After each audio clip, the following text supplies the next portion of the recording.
of the United States of America, to the republic, to the republic for which it stands, one nation, one nation, under under God, God, indivisible, indivisible, with and liberty, justice for all. justice for all. and justice for all.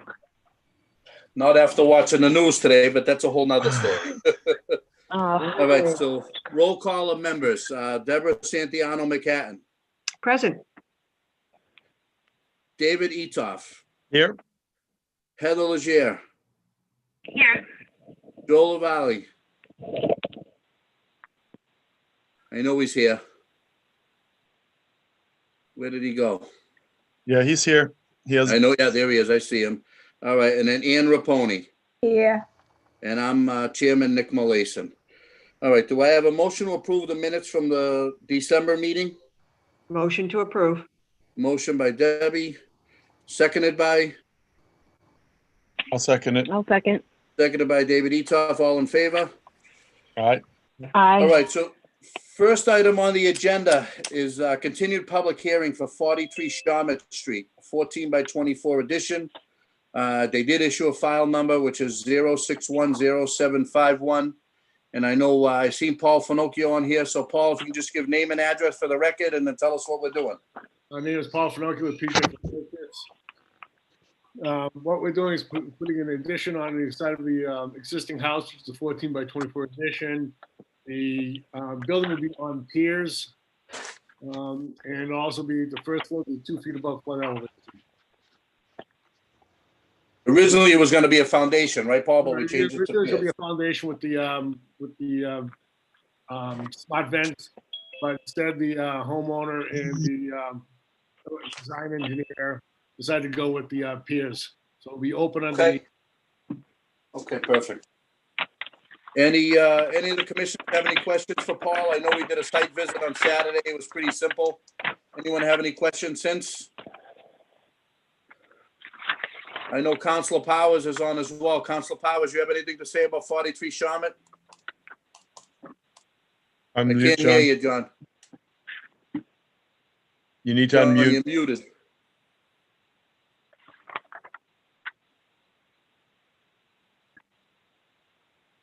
Councilor, you got anything to? Councilor Powers, you're gonna unmute yourself. We're talking about 43 Shawmut. If you have anything you want to respond to or say. All right, am I unmuted? You're good. You're unmuted now. I can hear you, sir. Yes. Okay. I went down there with yourselves Saturday, and they explained that it was going to be on piers. It's going to be approximately 2 feet above the street grade, and it'll all be open underneath for the flow of any stormwater that happens to be on the land there. So I'm not opposed to it as long as these conditions are observed. Thank you, Council. I appreciate it. Anybody else want to speak in favor of this project? All right, hearing and seeing. Let me see who's raising their hand. Let me make sure no one's raising their hand here. No. All right. Anybody closing and seeing none, closing that side of hearing. Any opposition against this project? All right. So seeing none. So do we have a motion to approve this? I'll make a motion. Motion by Ann Raponi. Do I have a second? I'll second. Seconded. What was that, David? Yep. Seconded by David. All in favor, say aye. Aye. All right. So then I just need a motion to close out the public hearing for this project. I'll make that motion. Seconded by Ann Raponi. Ann Raponi. All in favor, say aye. Aye. Paul, Aye. I'll mail you a copy of the order of conditions the next couple of days. That's perfect. Great. Appreciate it. Thank you very All much. right, sir. Have a great Good night. luck. You too. Bye-bye. All right. Next item on the agenda is 22 Whitten Ave. They have actually postponed it until next month because they didn't get me all the signatures that they needed to get, and so we postponed that one until next month. And I'm gonna bring up item number 7 first, next, which is just a quick request for certificate of compliance for 22 Naples Road. And this was basically, if you guys remember, they just put up a steel building and they needed to have, basically all they needed to do for us, there was just a gravel side, which they have. And they got 2 big garage doors in the front and back, which is which is enough for the flow-through vents for them. So do I have a motion to approve the certificate of compliance? I'll make a motion. Ann Raponi makes a motion. Do I have a second? I'll second. Seconded by Heather Lejeune. I know Mario was here. Mario, we can just give name and address for the record, and then we'll. Yes, my name is Mario Marengi, and the address is 22 Naples Road, Revere, Mass. Okay. All You right, don't need just- the zip code, right? No, I don't need that, Mario. I just want to make sure you have an attendance for this. That's all. Yes, So sir. Mario, it's approved. I'll get you a copy in the next couple of days, a certificate of compliance. Not a problem. Thank you. All Thank right, you. Thank you, guys. Have a Thank great you, night. everybody. Have a great day. Good night. Thank you. You too. All right, so next item on the agenda is gonna be, we're actually gonna go right to 320 Charger and then 83 Bennington Street. We're gonna put Beverly Street for the last, just because that one's gonna take the longest. Charger Street and Bennington Street should be pretty quick. So first item is 320 Charger Street, which we all know is the Caruso property. They have actually decided Caruso is gonna, they're gonna turn it into a parking lot for Avis Rent-A-Car. It's already been approved with the city council to, they're not building any structure. It's just gonna be, they're gonna park cars there. So I just want to let anybody know that's in attendance in the audience. This is just strictly about conservation. I don't want to hear any questions about traffic or anything like that. That's out of our purview of work, the scope of what we do. But do I have a motion to open a public hearing for 320 Charger Street? I'll make that I'll motion. make a motion. I'll second. Motioned by Dave and seconded by Heather. And I know we Mr. have, Chairman. yes, To the point of information, Sure. why didn't we go to that site on Saturday? because I figured we were already there, Joe, before. We've already been to that site before. So we're 320. talking about the same site that we were down Same exact site where they're going down to way at extend. the end, or is it at Charger Street? No, the same exact site we were at before, where they're gonna extend it a little bit back. They're going back like 19 feet. It's that same exact property. Caruso, that their aggregate company is no longer gonna be there. All right, so I know we have Attorney Simone is up first. If you want to speak, Attorney Simone? Good evening, Mr. Chairman, members of the Conservation Commission. Conservation Commissioner Lavalley was talking about the October 17, 2020, I guess, order of conditions that was issued recently. Correct. And that's when you're looking at the presence of the retaining wall and knocking down that retaining wall to construct a new wall. But tonight, I represent Caruso Companies, Stephen Caruso, 30 Charger Street, Revere, Massachusetts. And they seek an order of conditions from this honorable commission for a project as outlined by its notice of intent. The property consists of 8.55 acres in the TED district. It's identified as Lot 14. It's under Assessors Map 30, Book 435C, Lot 7C. The proposed property is improved by two non-conforming structures and with two substantial non-conforming uses. One is Northgate Recycling, a recycling facility that was allowed by special permit in 1998, and the other one is Caruso Corporation, which has existed on the lot since 1975. The notice of intent also identifies the property via its figures 1 through 5, and specifically its existing watershed plan and proposed watershed plan. The Revere Council and City Council in December of 2000 granted the record owner R&S Realty Trust a special permit to operate a commercial auto storage parking facility in accordance with 1708-165 of the Revere Revised Zoning Ordinances. The property as outlined in the project as outlined in the notice of intent is a redevelopment of approximately 4.53 acres of the 8.55 acres on the property to serve the new use, which is the operation of a storage lot by Avis Rent-A-Car with approximately 900 spaces available. Specifically as to the required activities under the notice, which she can order a conditions, the removal of the recycling operation from the 4.53 acres, along with removal of equipment, its materials, and its existing stormwater and erosion control measures. They also will be removed and move forward with the new construction of the new parking facility and which will house the Avis storage lot. And the new construction will need to be allowed by order of conditions. I have Rick Salvo of Engineering Alliance with me this evening. He and his company have presented the notice of intent to you. Mr. Chairman, I noticed that you indicated that you didn't want any other discussions, but I can, if you so choose, outline some of the operational issues, what Avis intends to do there, Sure. that the board may, if they choose, ask a Sure. question. My major concern was just for the public, because a lot of people ask about traffic in and out, and Right. it's really out of our purview. I'd like to know the operation, yes, but just when people are concerned about that, there's really nothing we can do to change it at this point. I know it's ancillary information, but as you'll see, it's a new use, the storage lot use.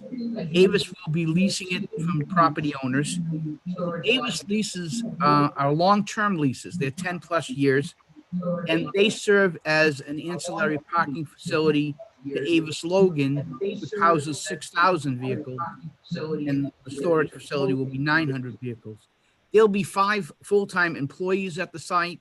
There'll be security, lighting, and fencing, along with the reconstruction of the wall that Mr. Salvo will speak of tonight. The hours of operation of that facility will be from 7 a.m. to 10 p.m. It will not be open to the public. We anticipate a gain of revenues of $750,000 in excise taxes, wherein between the beginning of the fiscal year and end of the fiscal year, Avis will be registering approximately 900 to 1,500 vehicles. Specifically as to operational issues when in dealing with this particular lot and its impacts, these new cars are taken from the manufacturer to the Port of Boston. They are delivered to the Port of Boston and then picked up by Avis with it through private car carriers and delivered to the storage lot. As they're picked up by the car carriers, they shall not travel on any private secondary streets. They are only allowed to go on main streets such as Squire Road and so forth. This site plan review committee and the city council added conditions. Condition number 5 being that no truck traffic shall be allowed on Charger Street from Malden Street to Squire Road. And also that a traffic study must be paid for by the record owner, R&S Realty, to provide mitigation trip generations for several locations and intersections such as Charger Street and Squire Road, Charger Street and Ward Street, and Ward Street and 107. The car carriers are also they're not the only individual or entity that moves traffic by and from this lot. There are also individual car shuttlers. And the car shuttlers are employees of Avis, are independent contractors. And basically they'll take cars that have reached their mileage limit of 30,000 miles. And when they reach that 30,000 miles, that car needs to come off out of Avis Logan, and they'll be brought to the storage lot. From the storage lot, then they'll be then traveled one more time to the auction. If the car is in disrepair, these shuttlers will take it from Avis Logan to the storage lot and then to our facility. I believe it's in Boston for Avis. The final way these cars get moved back and forth is Overflow. I'm told by Avis Logan representatives, their high peak period is anywhere from April to October. Come October, for example, there'll be a plethora of cars being returned, so many cars that they will require the need and assistance of the overflow lot. I've also been told that when you're looking at June, you should find no cars in the overflow lot or storage lot because all the cars are out. That's their high point season. The other thing is that the car carriers are private carriers. They're not part of, they're independents. They're allowed only to travel in and out of the facility at 8 a.m. to 8 p.m. And finally, there'll be no delivery of cars overnight. Mr. Chairman, I'd like to introduce Rick Salvo and let him commence his part of the discussion this evening, unless the Sure. board wants to ask me some questions on my end. Any of the commissioners have any questions for the counselor? If not, we'll turn it over. I do. What's that? Yes, Joe. Go ahead, Joe. Well, I wanted to talk of what would be pertinent to the Conservation Commission, which is essentially what kind of grading are they going to have there? If these automobiles are going to have oil and gasoline, which I suspect they do, and what we're going to have for drainage in that area and gas traps, et cetera, because that's what's germane to the Conservation Commission. And Correct. I think they have. Mr. Chairman, That's what we're gonna get to right now. right, exactly. So Yeah. here's Okay. Mr. Salvo. Thank you, Mr. Chairman, members of the commission, Rick Salvo, Engineering Alliance. I think everybody's familiar with the site. It's about 8.5 acres of land located on Charger Street, and it's the site of the Northgate recycling facility. The resource areas that are present here are, there's a salt marsh, which boundary comes up to this solid green line. There's a 100-foot buffer zone from that salt marsh, which is indicated here in red. And there's also the 100-year floodplain, which is indicated by this blue line. All of the proposed work will be located outside of the 100-year floodplain. However, a portion of it will be located within the 100-foot buffer zone to the existing salt marsh. Rick, time out for 1 second. Can I ask anyone that's listening, if you're not speaking right now, to mute yourself, please? Because I'm getting some feedback in the background from other people. If you're not speaking right now, please mute yourself. Thank you, Rick. No problem. So to Mr. Lavalley's point, all of the piles that everyone's seen out there during their site visits obviously will be removed. And the site will retain basically its existing base grading outside of those piles, which range from about elevation 17 at the back of the mall to elevation 14 towards the northern portion of the property, which is closest to the resource area. As you may recall, under DEP file number 61742, we permitted a new retaining wall along this area here, which will have a reveal on it to prevent any stormwater from being into the resource area. So stormwater will be collecting it in one of 6 area, 1, 2, 3, 4, 5, 6 deep sump hooded catch basins, which will discharge to one of 4 water quality, CDS water quality inlets prior to discharging into this large subsurface infiltration facility, which would have an overflow structure, which would be connected to the existing overflow structure out of the existing detention pond that currently services the crushing facility. So all of the stormwater on the site is captured by these catch basins. There's 2 lines of defense. Actually, there's 3 lines of defense. Number 1, this lot will be swept regularly as it houses their nice new clean cars. So the lot will be kept clean by the owner, as it's in their interest to do so, because they can't be bringing dusty cars to the car facilities. This next line of defense would be the deep sump catch basins equipped with the hooded outlet, of which there's 6 of them.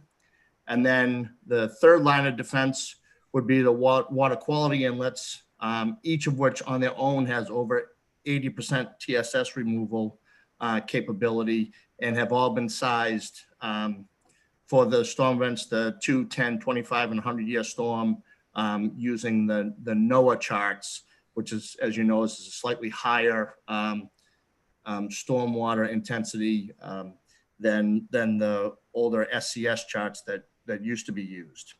Can I stop you for a minute? Yep. Sure. Excuse me. So I was looking through your paperwork and you mentioned that you're gonna have those, the Triton contact systems. Is that Correct. what you're talking about?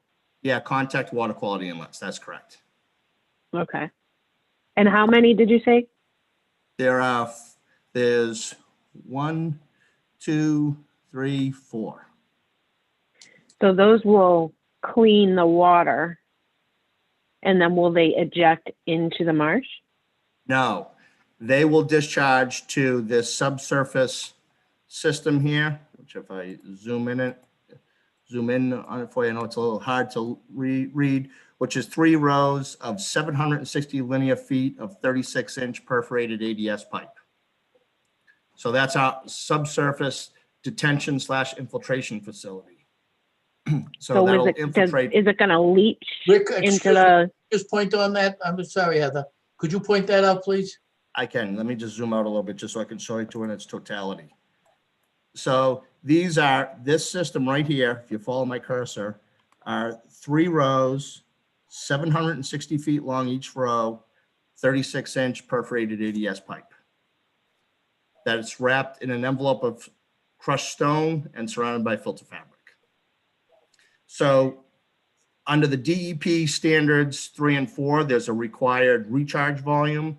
There's also required water quality volume.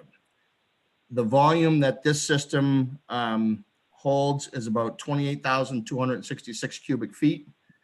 The required water quality volume that the DEP requires you to hold is 15,000 square feet. So we're almost double what the required water quality volume is, given the sensitivity of Rumney Marsh, adjacent to it. So it meets all of the requirements of the DEP. so why wouldn't those Triton contact basins be before on the other side of that row of piping? Because that's a very good question.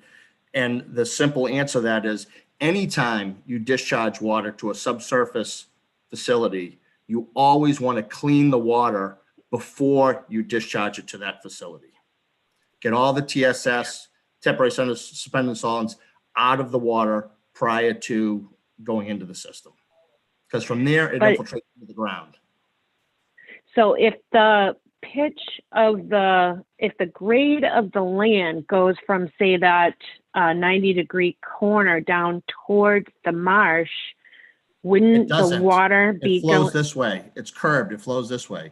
There's a 16 contour here. There's a 14 contour here. This area all flows down this way. There's a curb all along here that prevents any water from flowing out to the marsh. No water from any of the paved surfaces can discharge to the marsh by either a curb or reveal on the retaining wall that would act as a curb. So that 90-degree corner that I'm seeing, that's not high. Is that lower than the grade? You say the 90-degree corner way. On the right part of the where it screen, says- Rick, behind the mall, pretty much he's talking about. Yeah, where your cursor is, right there. Yeah, this is high, the high point. This is like elevation 17, 16, So, and it goes down to 14. so that water is traveling towards the marsh.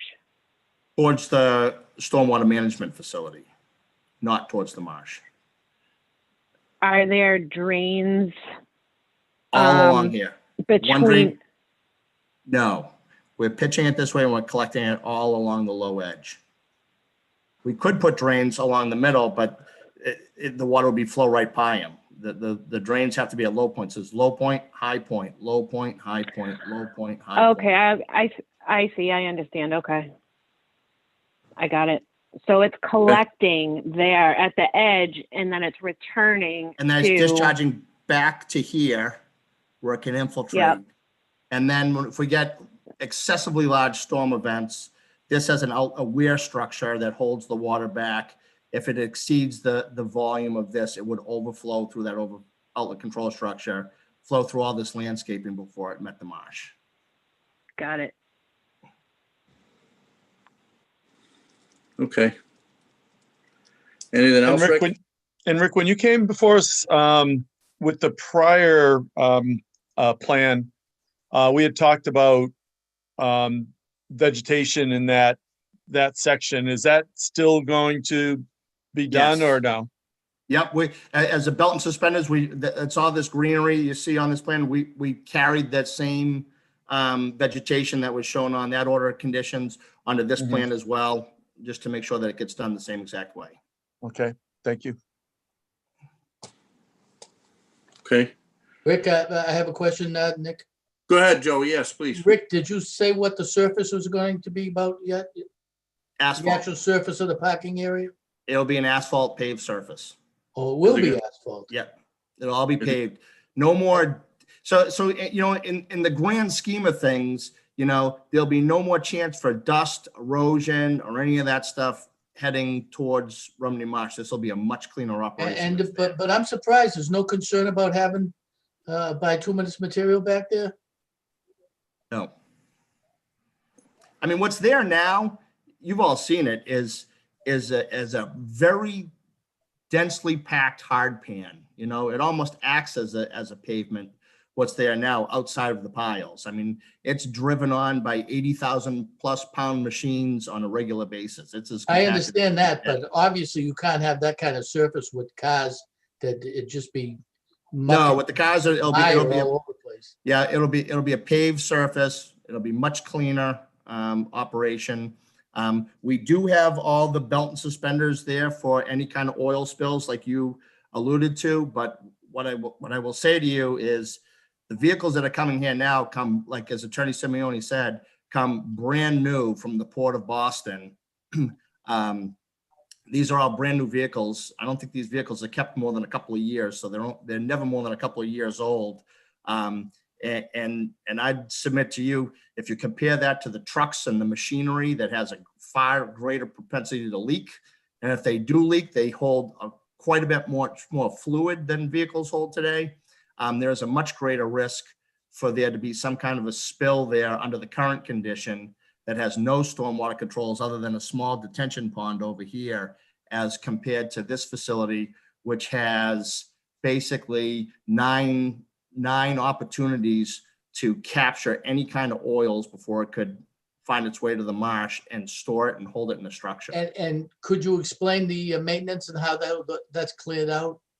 Yep. So we submitted an operation and maintenance plan along with the order of conditions, which requires that the parking lot be swept on a regular basis, requires that the catch basins and the water quality inlets be maintained a minimum of twice per year, once in the fall and once in the spring, which obviously the spring being the more important of the cleanup, because, you know, in wintertime is the time, you know, when we put sands and salts and that sort of thing down to, you know, to treat surfaces. So we want to make sure we get all those fines out of those structures every spring.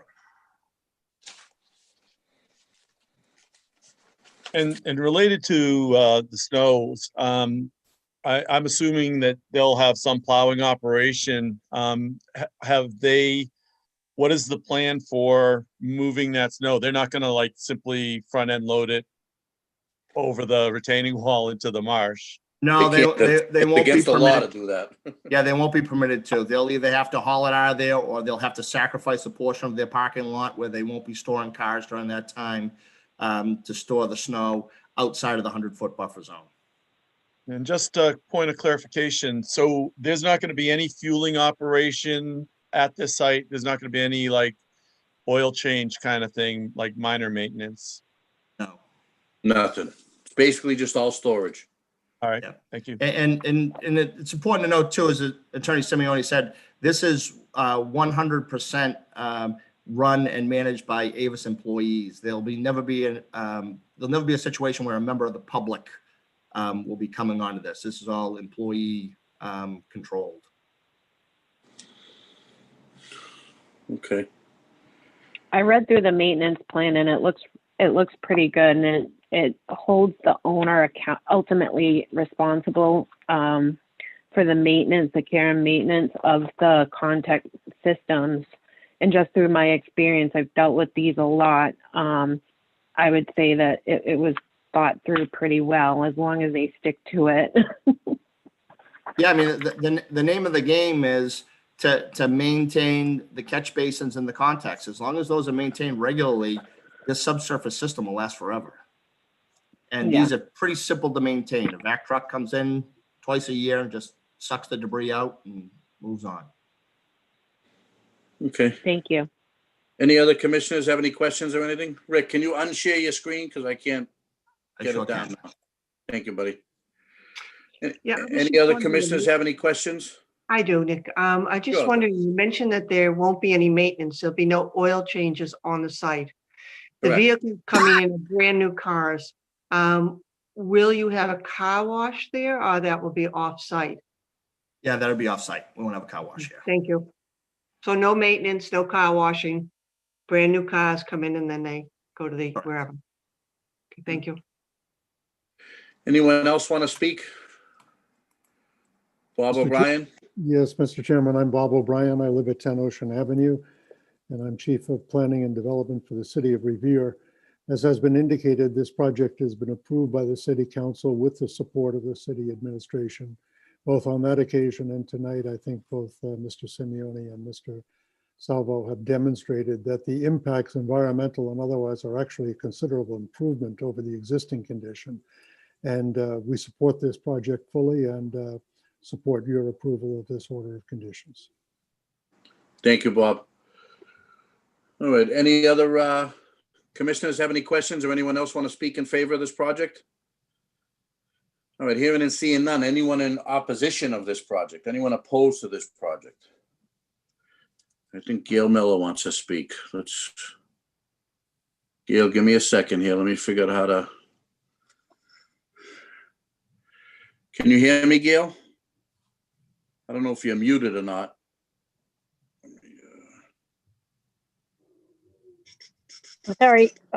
I'm sorry, Nick, were you calling out to someone? Yeah, does Gail want to speak right now? Gail, are you there? Is that Yes, you? yes, it is me. Thank you, Nick. Just a point of clarification on the vegetation that you're going to be, landscaping over there. What will you be using? Or what will you be using? So under the previous order of conditions, and unfortunately I don't have them under my fingertips, we did a pretty rigorous planting plan that was prepared by Mary Rimmer of Rimmer Environmental Consulting, of all native plantings, appropriate for the buffer zone to a salt marsh. Okay, that's great. Gail, I can send you a copy of it, Gail, so you'll have it, just so you'll know, for the right. Friends of Belle Isle. All right. Yeah, thanks. Thank you, Gail. All right, we're actually we can't vote on this tonight anyways, because there's no DEP file number issued. I looked just like an hour ago, Rick, right? It still wasn't issued, right? Correct. Yeah, so we're gonna table this till next month anyways, so we can vote on it next month and then issue the order of conditions if all goes well. All right, so Rick, you're gonna stay on. Attorney Simeone, thank you so much. And we'll come on next month and take care of it. We'll vote on this then. Thank you, Mr. Chairman. Thank you, Mr. Members. Thank you, Counselor.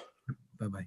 All right, so next is 83 to 93 Bennington Street. This is another site. I don't think they issued a number for this either, right, Rick? They didn't. I submitted them on the same day, so I guess same day. it's All not right, a so surprise that they we'll haven't talk been. about this we'll talk about this project as well, and we'll then we're gonna have to vote on it next month. So do I have a motion to open the public hearing for this?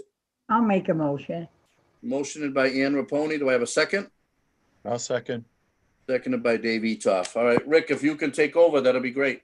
Again, thank you again, Mr. Chairman, members of the commission. Again, for the record, Rick Salvo, Engineering Alliance. I'm joined this evening by Andrew Turchio and Caleb Manchester of Gansett Ventures, who have purchased this property under the 93 Bennington owner LLC. It's comprised of 3 separate properties. Tax map 3, block 27, lots 13, 14, and 15D, for a total of about 30,000 square feet, all currently vacant. There was a former structure on this lot, which I believe has since been demolished by the prior owner before the purchase by my clients. I think everyone knows the location pretty well. It's right near the VFW on Bennington Street in Revere, heading up towards Orion Heights in East Boston. The site is located within the 100-year floodplain, elevation 11, and there's also the site's bordered to the east by Bennington Street, to the west by the Blue Line railroad tracks. On the other side of the railroad tracks, there's a bordering vegetated wetland resource area, which extends a buffer zone onto our property. The railroad tracks sort of make a separation between our property and the resource area. As you know, the tracks are built up kind of high and water can't flow up over the tracks and towards the resource area. This particular project is comprised of a 114-unit apartment building. It's a podium-style building with parking at grade level with units above. This project did go through a public hearing process through the Board of Appeals a few months ago and received a unanimous approval by the Board of Appeals. For purposes of the Conservation Commission, the project includes the construction of the building, which is shown here in the sort of sand color.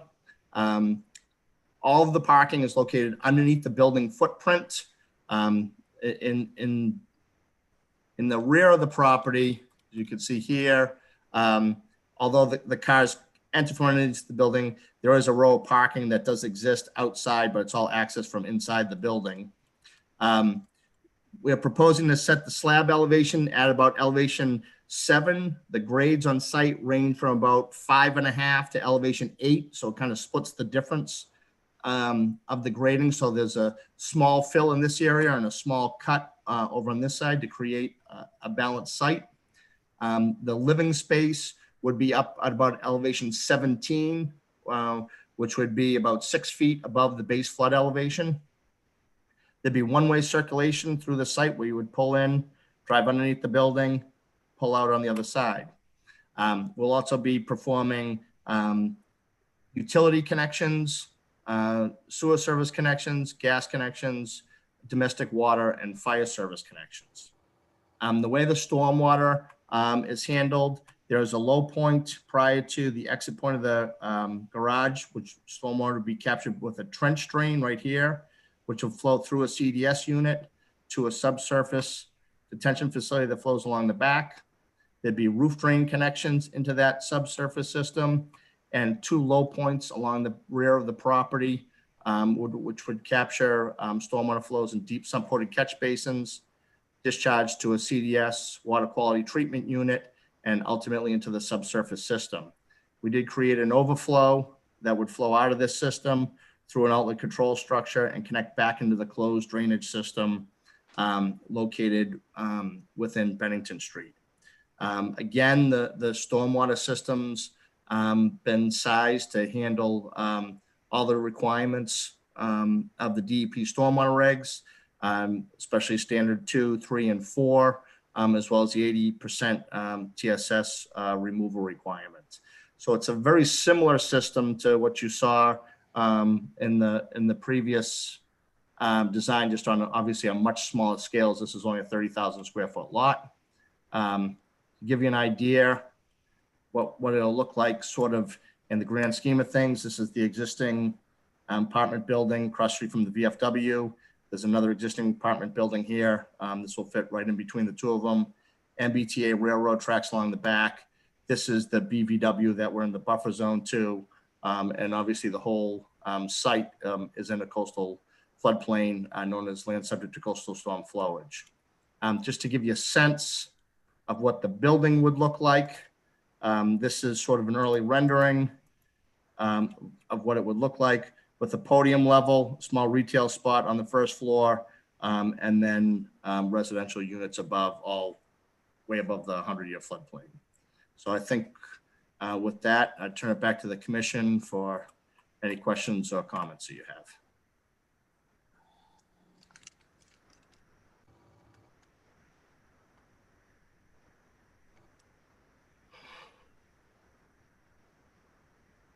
I think you're muted, Mr. Chairman. Any of my commissioners have any questions for Mr. Salvo? All right, so I know Gail Miller is here. Gail, you there? Yes. All right, Gail, just name and address for the record, please. Gail Miller, my address is 232 Orient Avenue, East Boston. And I'm with Friends of Belle Isle Marsh. Okay. All right. And what, do you have any questions for Rick or anything? What would you, what can we answer for you? Yeah, we do have a couple of questions. Sure. I hope you'll bear with me and allow me the. I always bear with you, Gail. You know that. Thank you, Nick. I appreciate it. I'm just curious, was there a 21E certificate also given to one of these sites? I know it was kind of a nasty site, and this, while it's an improvement of sorts, would there be a certification for that site where the garage was? Gail, this is Caleb Manchester. I'm president of Gant Adventures. We did have our LSP come in and clean up that site, the northernmost site. He did all the necessary work to close out the MEP file. There was an open MEP file there, but we came in and removed some dirt, moved some stuff around, and there's no more open issues with the MEP. Okay, that would be great. Yeah, as you know, well, I don't know if I'm sure you probably all know, but obviously we're a stone's throw, almost a spit across the road from Belle Isle Marsh, which is why we're intervening here in a sense. We're very concerned about the endangered species, and while that do frequent the site, and while they don't maybe land at 93 Bennington, they are known to circumvent the entire area. Obviously, they don't stay still, and they don't just reside at Belle Isle Marsh. So, many of them, of course, travel over to Suffolk Downs and your area. I mean, just all over. So it's a great concern. I don't know how we address that situation from your viewpoint. I'm not sure what the question is. Are you concerned about species that might be nesting in the vacant land? Well, they're just obviously traveling all over the place. So at some point, I know our site manager there has found, unfortunately, dead birds, probably as a result of the rat poison that's out and put out for all these buildings that are really toxic and deadly to many species, but particularly rats, of course. And then our endangered species, of course, eat the rats and then die. A tragic. So they've been known they've been found in that area dead on the property site because people report them, and then we pick them up, and sometimes we are able to stuff them and use them for educational purposes. So I don't know how we square with saying there aren't any endangered species on the site, because I'm not sure if they'll want to reside there in the future. Well, it's sort of a curious question.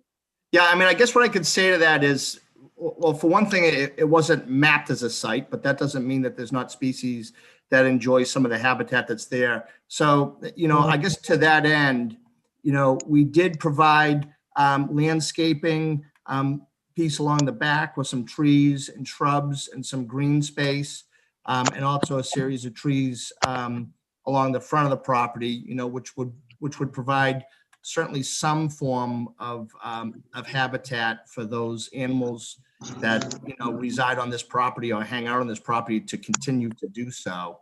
If you look at if I go back to the existing aerial, hold on a second.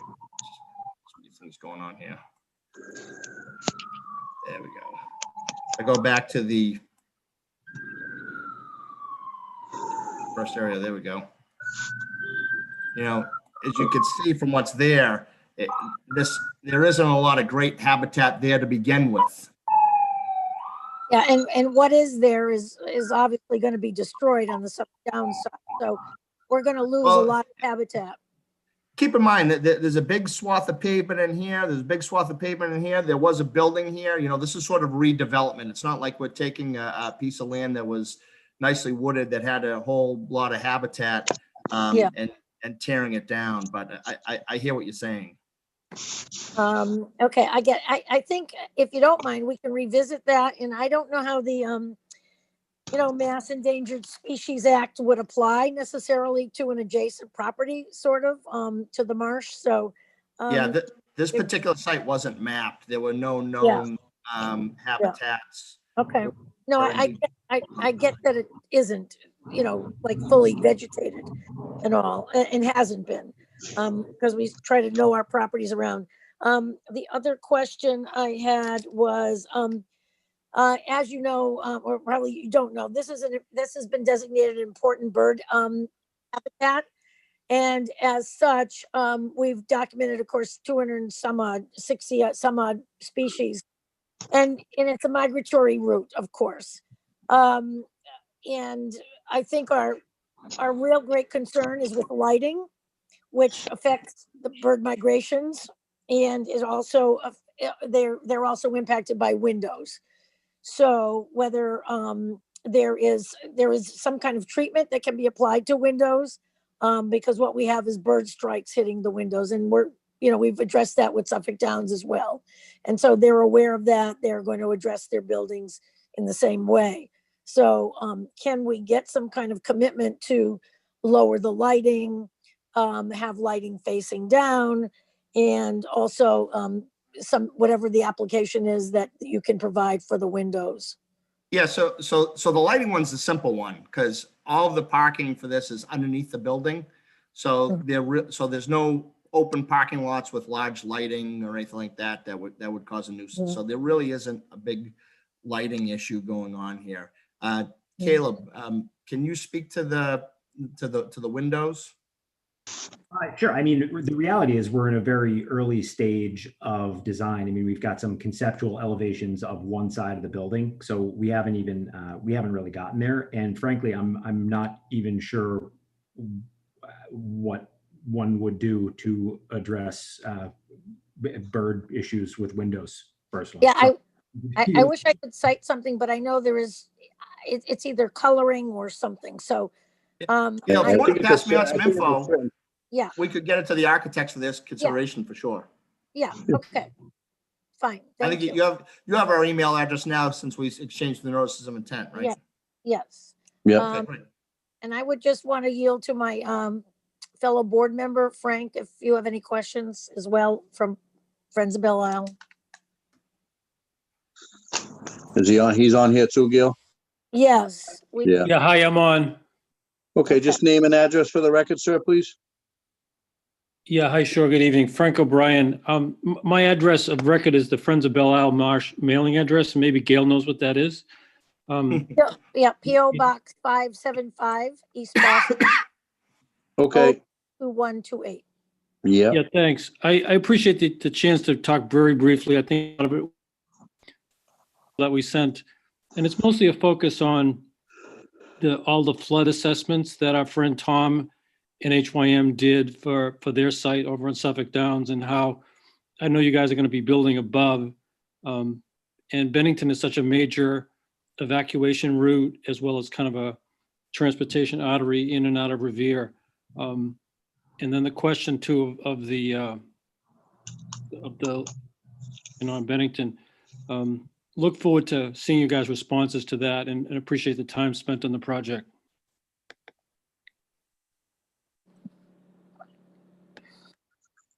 So what is your concerns about the flooding on Bennington Street? Is he there still? Yeah, I'm here. I wouldn't Okay. say I have a concern so much as an observation that the proponent definitely acknowledges, yes, it's the flood risk zone. Yeah. Like a lot of things we see over on the Boston side, we use the fee, which is, and I know that's kind of the current regulatory information, but what Tom and HYM did for Suffolk Downs basically was look ahead. And that was the material that we sent, with climate change and sea level rise and the extreme weather. And although the project does plan for the FEMA criteria, it doesn't look ahead. And then related to that, what the impact of how we all together figure out how to keep Bennington passable. So, like I said, we put our comments in. If they could be addressed, that'll be great. If not, we'll confer internally with Friends of Belle Isle Marsh. Thank you. Yeah, I mean, point well taken.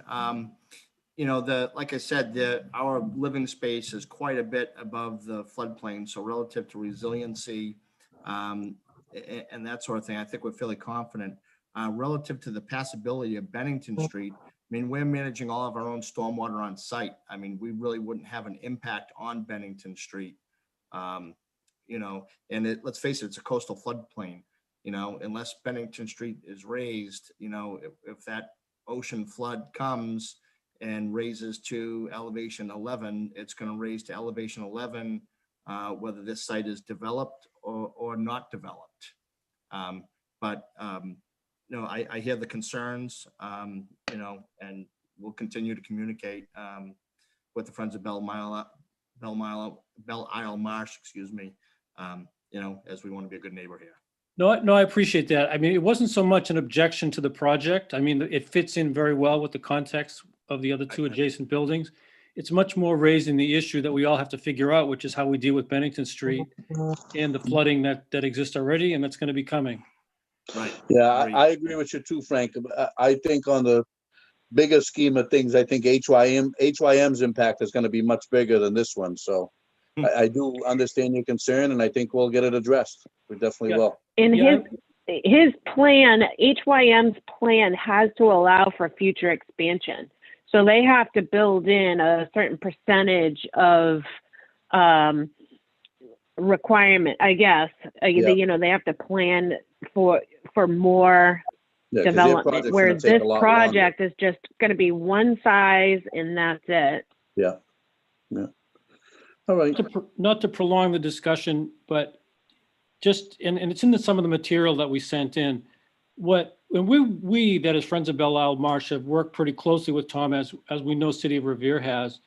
And, Tom is a responsible, thoughtful person. And part of what come out of the work with HYM is a Bennington Street study. And it did include a potential berm kind of close to the current project. It also had a potential berm kind of extending more along Bennington in both Boston and Revere, as well as the Alfred Long the retired fire chief pumping station. And so we just kind of want to put that on everybody's radar, which we know it is. It's not meant to overburden this proponent. It's more to say, hey, we got to deal with this issue. Okay. Thank you, Frank. I appreciate the concern. And again, we're not voting on this tonight anyways, just because there's no DEP file number, but we'll make sure they get addressed, and we'll talk about it for next month as well. Right. Thanks, Nick. Thank you, Gail. Thank you, Frank. Bob O'Brien, you'd like to speak?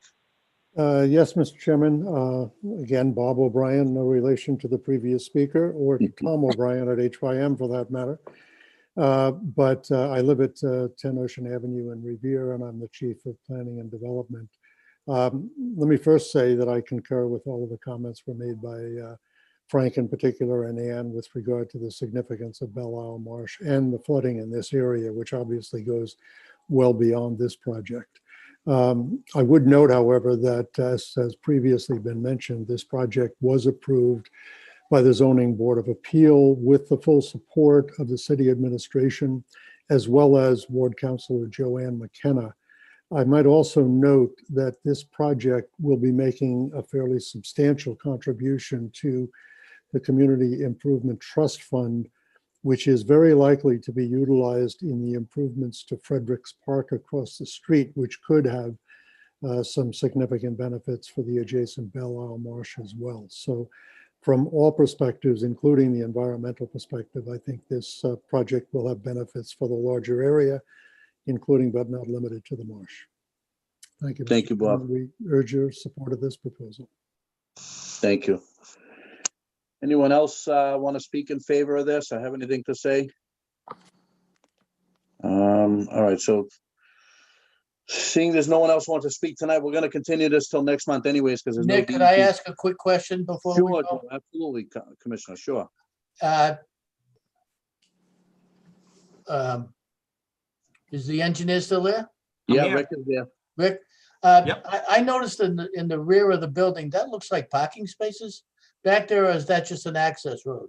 No, these are parking spaces. What happens is you go underneath the building and then park in these spaces. So the access is off from underneath the building, but the spaces stick out, to the sky above. Okay, does the fire department need access to the back of the building?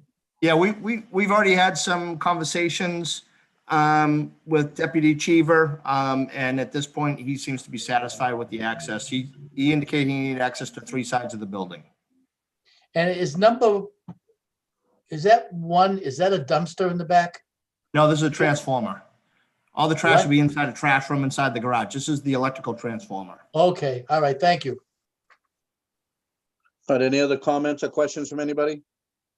All right, we're gonna table this till next month, Rick, once we get the DEP file number, and I know we talked about it earlier, we gotta close out Del Vecchio's order of conditions. We'll do that next month as well. Yeah, I might need a new original from you on that because it doesn't appear that it was ever recorded. So if you can get Okay. me a new recordable document, I'll get it recorded and then we can do the COC, record that, and close that whole thing out. Correct, sounds good. All right, sir, thank you very much. All right, thank you. See everybody next month. All righty, thank you. Take care. All right, next item on the agenda is public hearing for Mass DEP file number 0610752 for 6 and 14 Beverly Street for new construction of two duplexes. I know we got Gene is here. I'm not sure if Peter was, I know Peter was on. Yeah, I'm on. Peter, how are you, sir? Very good, very good. All right, so I'm just gonna, I need a motion to open up the public hearing first. Do I have a motion from one of my commissioners? I'll make a motion. Do I have a second? I'll second. Seconded by David. All right. So Peter, just name and address for the record, please. Yeah, my name is Peter Ogen and I'm with Hayes Engineering and my business address is 603 Salem Street, Wakefield, Mass. Okay. All right, sir, go ahead. Talk about what you guys want to do, and then I know we got a bunch of questions for you, so we'll go from there. Okay, fine. I'm here representing Phil Contreras, who is now the owner of 6 and 14 Beverly Street. This project is a project that was originally came before the commission back in, I think it was 2015. It was not approved by the commission, but we filed for a superseding order with the Department of Environmental Protection, and it received under a file number of 061656, received a superseding order of conditions on September 19th, 2016. Unfortunately, that order was allowed to expire. It expired in September 19th, 1919. And so we've essentially refiled the exact same project that was worked out with the Department of Environmental Protection. It's the same project. We did add sidewalks, which were requested by the city engineer this time around, but the actual construction on the lots themselves remains essentially the same. If I might share my screen now. Absolutely, Peter.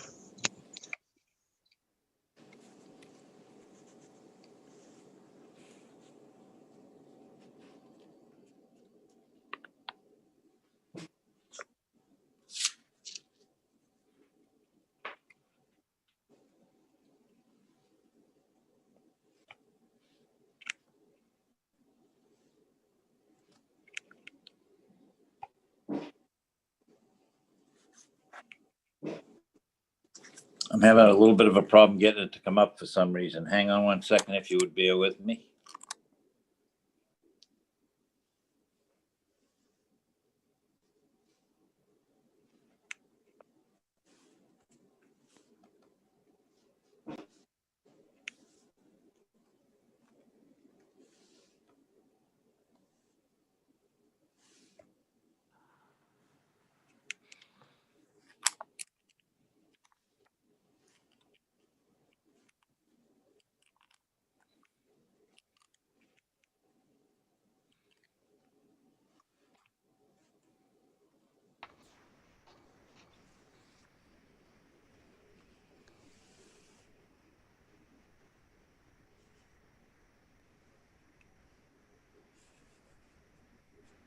I don't know. Do you have the capability to put the thing up? I can't somehow seem to bring it up on my iPad here.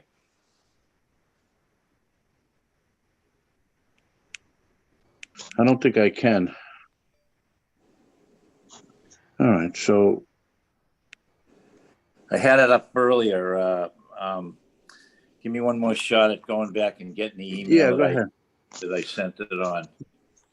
Yeah, I'm actually going to speak on one other thing while you're looking for that, Peter. Just to let my That'd be great. commissioners know, on this project at 320 Charger Street, Rick Serino sent in a letter as a proponent for the project because it's better than what's there now, and it's going to bring in a bunch of money for excise tax. So he was in favor of it as long as all the environmental concerns were addressed, and they have been.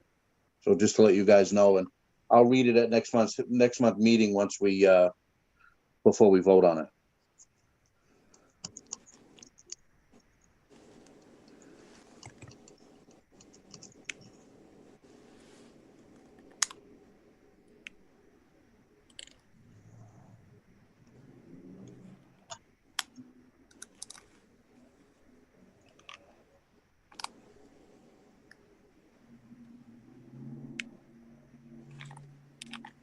So what is it? Won't let you share it, Peter? Is that what it is?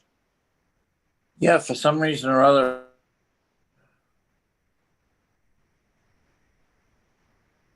Let me.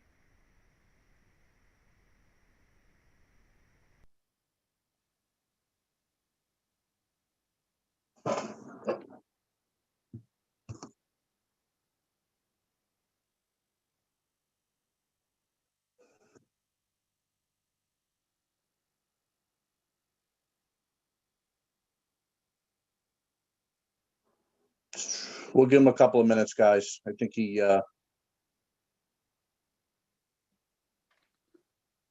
we'll give him a couple of minutes and see what happens.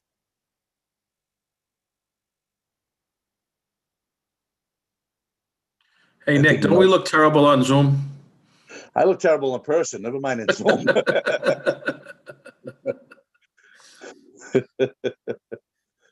So he must have signed off, and he's probably going to sign back in a minute. Okay. Well, if you want to go to another meeting, go to another meeting if you have Well, to. this is the last item on the agenda anyways. Plus, we got to, and I don't know if he's going to sign back in. I'll give him a couple of minutes, but I'll let Councilor Powers speak. I don't know if he hears me. John, you hear me, sir, Councilor? I do. We might as well let you speak right now while he's not here. If you have something that you'd like to say. Yeah, just so everyone's edification, this project, proposed project, goes back to 2001, okay? Okay. It's 20 years ago, and it has consistently been a watershed for stormwater in the neighborhood. Not only on Beverly Street, but also on Elton Street, Arcadia, York, and Argyle Streets. And about 10 years ago, I prevailed upon the mayor, Ambrosino at that time, to do some work on the drainage down there, which we did. Actually, we tripled the capacity of the catch basins. We added catch basins, and we rebuilt a lot of catch basins. And that is just about right now handling the drainage problems down there. Before anything is done on this property, I would like to see a stormwater management plan from the proposed developer. And something that would be paid for at their expense, not the city's. Personally, I myself, I think it's under the present conditions, it's an unbuildable lot, particularly to put two-family homes in there and 8 parking spaces. If in fact this is approved at a later date, I would like to see nothing but crushed stone going in for the parking. And also I'd like to see it built on piers. I just think we have an obligation. I have an obligation. I'm sure your board does too. Yeah. To protect the neighborhood down there that will be severely impacted by any development. So with that said, I'll just listen now. Okay. Let's see if he come back on. I know we wouldn't be able to vote on this tonight anyways because of the superseding order of conditions that was issued by DEP. Peter, are you there, sir, now? I'm here, yeah. Okay. The superseding order of conditions that was issued by DEP would need to be closed out before we can issue another order anyways, but were you able to share the screen, Peter, or did you figure it out?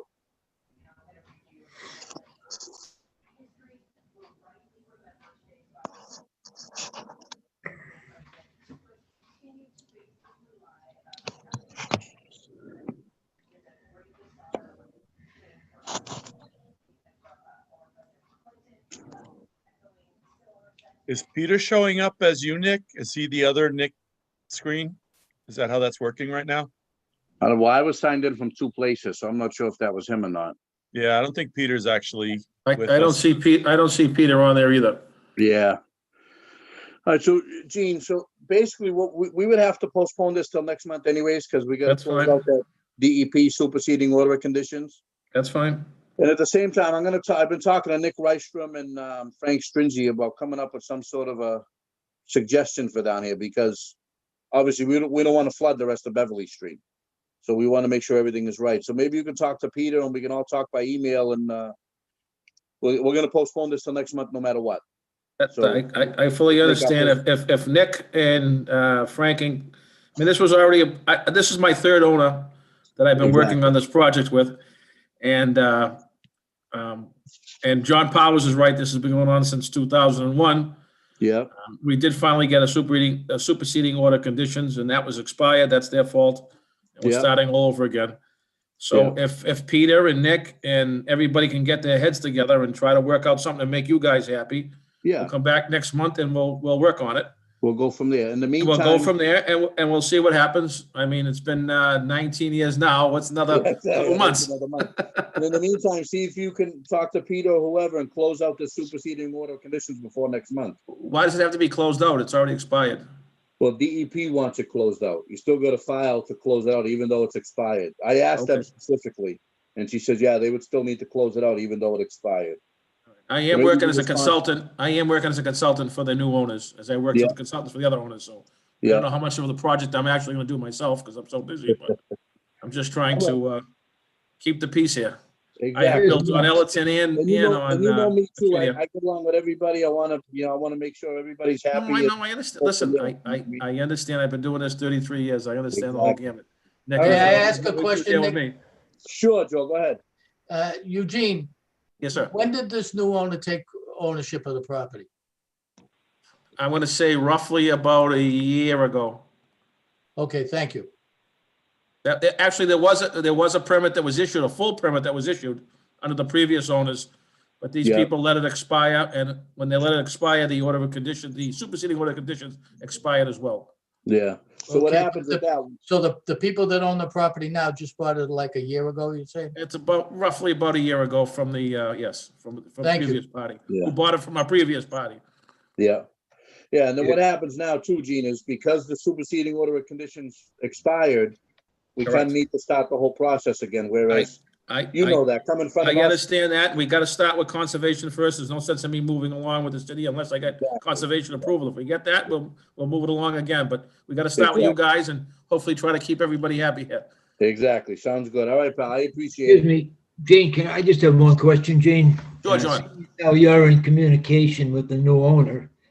I had requested that lot be cleaned a couple of years back, and the previous owner came up with a letter from DEP saying that they couldn't touch any of the vegetation on the lot. Well, that's not true. You can certainly clean a lot, and as you well know, you've probably been by there as much as I have.